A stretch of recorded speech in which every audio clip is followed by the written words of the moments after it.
အဲ့တော့ခုနကျွန်တော်တို့galaxy ထဲမှာရည်စက်ပိုင်းနဲ့ faster ပိုင်းပြောင်းလိုက်ပေါ့နော်အဲ့တော့ကျွန်တော်ပြောင်းပြီးတော့လုပ်ဆွဲတယ်အဲ့ပြောင်းလိုက်တဲ့ faster ပိုင်းကတကယ်အလုပ်ဖြစ်ရတာအဲ့ဒီမှာ reference sequence ကိုတွားပြီးတော့ပြန်ပြီးတော့ align လုပ်ချင်ပါဘူးနော်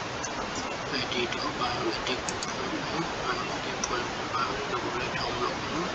open sequences ပါတယ် sequence set အဲ့ဒီတော့ကျွန်တော်တို့မှာဆိုတော့အောင်လို့လာတာပေါ့နော်အောင်ဆုံးအောင်လိုက်တယ် open လုပ်လိုက်တော့ sequence component ကိုassemble လုပ်ပေးလိုက်လဲဆိုတော့636လို့တဲ့ sequence assemble လုပ်ပေးလိုက်တယ်ဒီက lens တွေတော့မတူဘူးပေါ့နော်အဲ့ဒါမှတူဆုံးက90ကျော်ပဲရှိတယ်အဲ့တော့အရှိဆုံးကဘယ်လောက်ရှိဖို့လဲဆိုတော့ပေါ်ဆုံးကတော့ရှိဆုံးက1300ပဲရှိတယ်အဲ့ဒီတော့ဒီ1300ကျော်တွေကဒီတစ်ခုကိုကျွန်တော် copy လုပ်လိုက်မယ်နော် copy sequence ပြီးရင်ဘာလို့ဒီကိုပြန်မယ်ပြီးရင် paste sequence အဲ့တော့အောက်ကdownload ဆိုတာပိတ်လိုက်ရပြီပေါ့နော်ဒီမှာတစ်ခုသတိထားမှာကငောင်းလို့ကျွန်တော် reverse complement ပြန်လုပ်မှရမယ်ဘာလို့လဲဆိုတော့ကျွန်တော်တို့ sequence မှာရိုက်ထားတာက reverse right မှာလည်းရိုက်ထားတာ reverse complement လုပ်လိုက်မယ်လုပ်လိုက်ပြီးရင်ကျွန်တော်တို့ဘာနဲ့ align ပြန်လုပ်မလဲဆိုတော့ reference sequence download ဆိုတာ reference sequence align လုပ်ဖို့နော်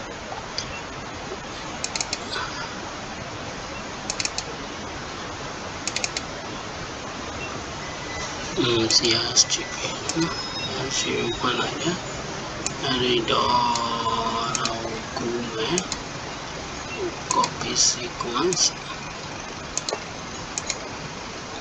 sequence နော်တော့ copy လုပ်မယ်ပြီးရင် base sequence ကိုနှစ်ခုပြီးနှစ်ခုကိုselect လုပ်မယ်select လုပ်ပြီးဆိုပြီးကကြတယ်မှာ run class okay ပေါ့အဲ့မှာဟို align ပြန်လုပ်မယ် align ပြန်လုပ်ပြီးတော့ဘယ်လောက်ကျွန်တော်တို့ရလာတဲ့ sequence data က reference sequence နဲ့ဘယ်လောက် align လုပ်ပြီဆိုတော့ပြန်ကြည့်နော် align ရတော့နော် sequence နှစ်ခုပထမ sequence က1990ကျွန်တော်ထည့်ထားတဲ့ sequence က1300ရှိနော်အဲ့တော့2300ကျော်တော့ gap ဖြစ်နေပါနော် sequence ဆိုလိုက်တာ sequence 3000ကျော်တော့ပါမလာဘူးနော် align လုပ်ပြီး window တစ်ခုနဲ့ပြန်ပေါ်လာလိုက်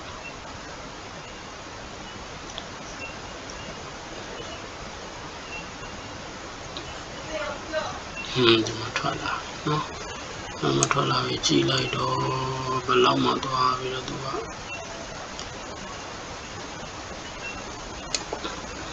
3500ကျွန်တော်သွားပြီးလိုက်တော့အဲ့တော့နောက်မှပို့ထွက်နေတယ်နောက်မှပို့ထွက်နေတဲ့ဟာကိုအလုံးမလဲဆိုတော့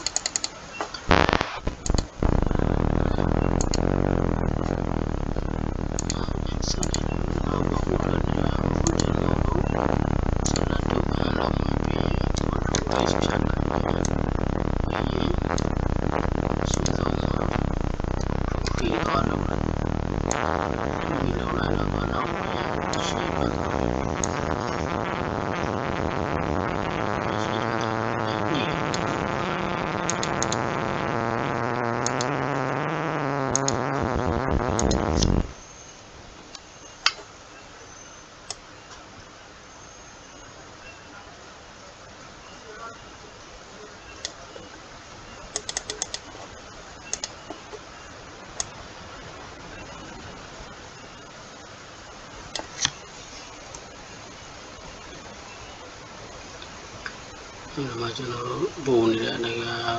အတဲအလဲကဘာမှမရှိရကျွန်တော်ဖြတ်ထုတ်လိုက်နော်ဖြတ်ထုတ်လိုက်လို့ရှိရင် sequence 2နေရာနဲ့သူသွားပြီးတော့ align ဖြစ်သွားမယ်ဒါက align ဖြစ်သွားနော် okay အဲ့တော့ဒီမှာ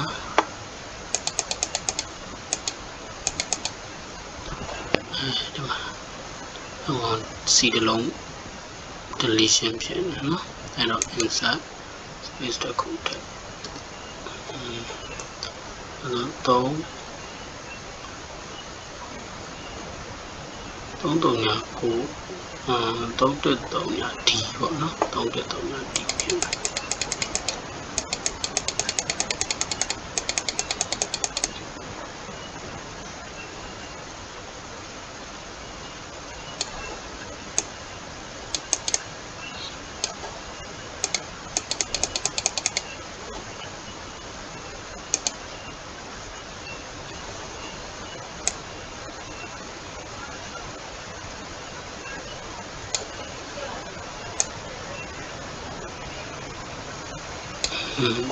ရနော်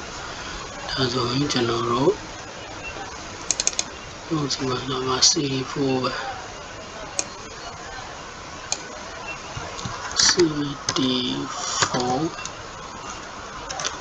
CD4 R1 နော်